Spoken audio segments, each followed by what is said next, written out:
Good. Fifth and final thing here to find and fix broken things on your site is your website search box. A lot of websites have a search feature.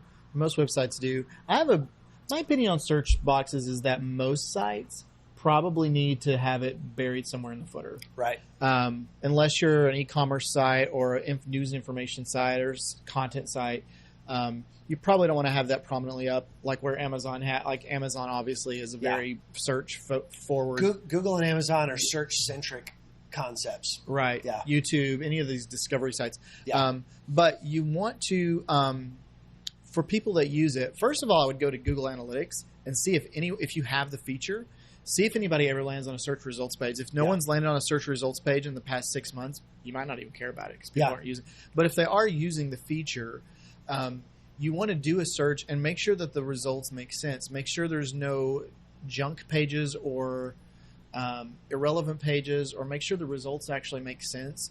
A lot of times, especially with like kind of pre-built WordPress themes, that's kind of the search results page is kind of like an afterthought. Yeah. And so you want to make sure that because people expect, you got to think people are coming from Google and from Amazon and YouTube, where the search results page is like really good. Yeah. Because these are search companies. Yeah. So they're going to expect a similar experience when they come to your site. And if you give them a really junky search results page, it's a bad look for you.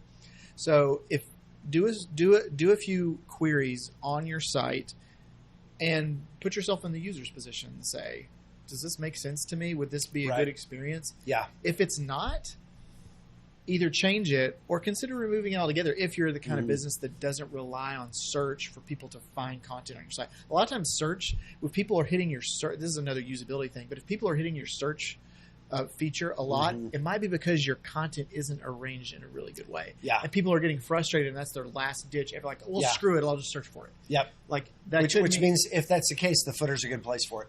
Yeah.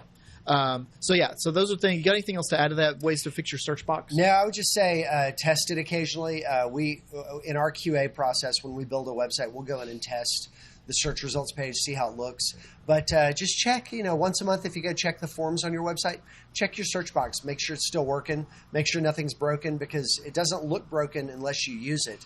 It's just a good thing to check out. And that's it for episode 50. SEO 101, Find and Fix Broken Site Elements. Check us out on Facebook, Twitter, YouTube, LinkedIn.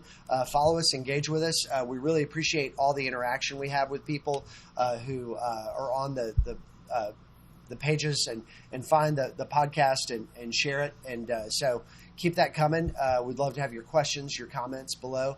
And thanks so much. And Chris, we'll see you on the next one. Later. Thanks, everybody.